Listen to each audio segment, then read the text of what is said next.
Jesteśmy właśnie w rejonie Osogowo.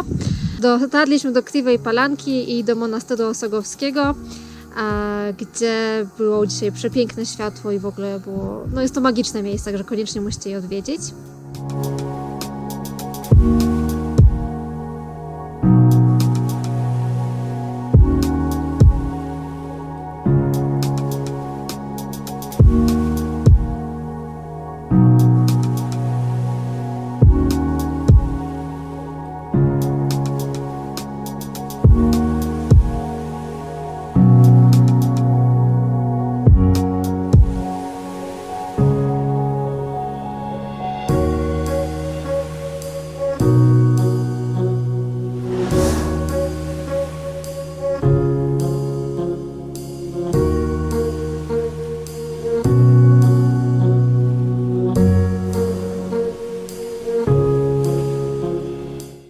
Natomiast teraz jesteśmy w Kaliņkamen, gdzie o dziwo na prawie wysokość 1550 metrów dojechaliśmy samochodem, bardzo ładną asfaltową szosą i stąd będziemy wybierać się na trekking na Carew Wyrw, który ma ponad 2000 metrów wysokości.